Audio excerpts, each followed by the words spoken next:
Hey guys, welcome to episode number 23 of Ask Jungle Scout. We have a great show coming up today, and as always, if you want your question to be answered on the show, make sure you pop it in the comment section below this video for a chance to have it answered. Now, at the end of today's episode, I'm going to share with you one critical tip for succeeding on Amazon. So make sure you stick to the very end of the video in order to get that tip. Emma asks, quick question about Google Trends. I was looking up a product recently which looks like one of those knock it out of the ballpark kind of products. However, it's come up saying not enough search volume to see results after running trends through Jungle Scout. I can see a ton of demand for this product plus good margins too. Is this a warning sign not to go ahead? Thanks for the question. No, I wouldn't see this as a warning sign not to go ahead. What I do is that I go to the Google Trends website and perhaps try some different keywords to see if you can get some results by putting in some different keywords, some different ways to type in the product that you're looking at. Google Trends is a great way to identify seasonality in a product. However, it's not the most important element when it comes to your product research. I would focus more on, the demand. How many sales are there and the competition levels? How many reviews do all the top listings have? Those are the more important things. Being able to bring up data on Google Trends is definitely nice and valuable, but it's not a deal breaker if you can't do it.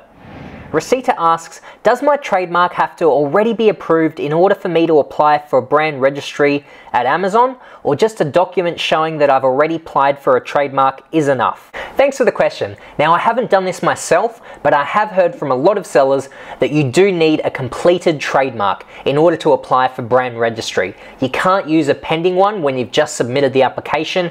You do have to wait that period of time for it to be completely registered. Alan asks, I've requested that Amazon change the unique ID for a listing from the UPC to the model number. What they did according to them was go in and change my registered brand's unique ID parameter to a model number. They stated that all product listings under that brand now automatically have the model number as their unique IDs. I've been under the impression that you have to request that they remove a UPC from each listing and set up a model number as the unique ID each time. Would you have an opinion on this? Thanks for the question, Alan. I've actually been through this process as well, and I got the exact same answer from Amazon. I requested from them to change the unique identifier on one of my listings, and I was under the impression also that I would have to do that for all of my listings that were under this particular brand. However, they replied back and that they said that they changed it for me, and that all the listings under that particular brand would be then changed to a model number instead of a UPC code. So I got the same answer as you, and I'd be satisfied with that. I wouldn't worry about trying to chase up those other listings that are under the same brand.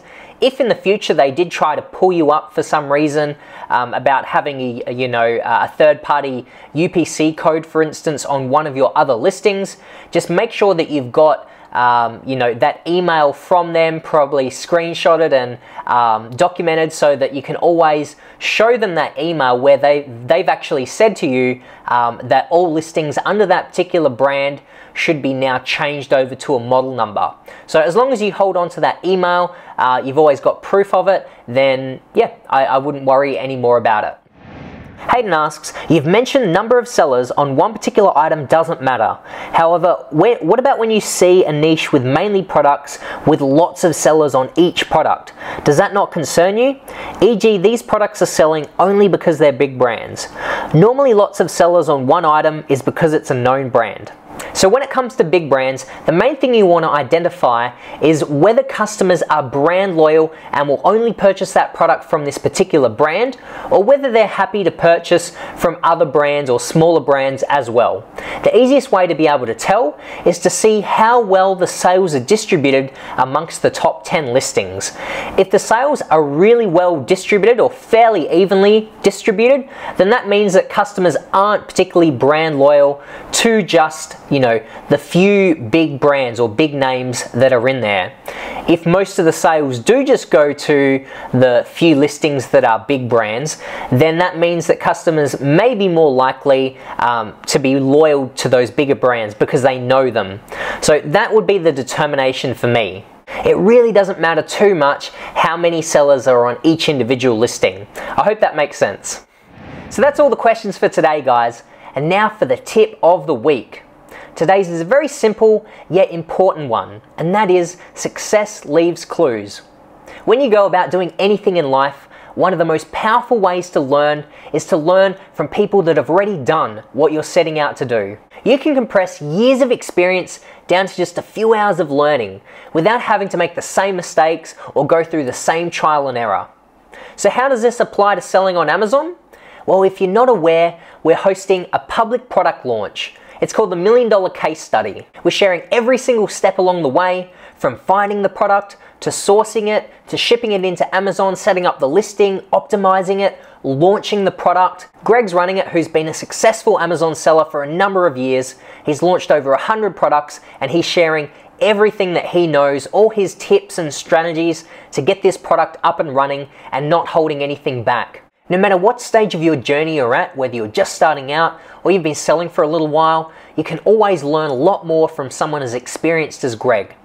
So I've put a link below in the description. We've actually put together an ebook that's a recap of the first 10 sessions. It'll also give you links to all the webinar sessions, so you can go back to the very start and watch up to where we are now. And it'll also register you for future webinars so that you can continue on and follow the $1 million journey. As I mentioned, it's totally free. I personally have got a lot of value from following the case study myself, so I know you will too. Also, I hope you guys have got a lot of value from this episode of the Ask Jungle Scout show. If you have, make sure to give us a big thumbs up, and I look forward to answering your questions next week.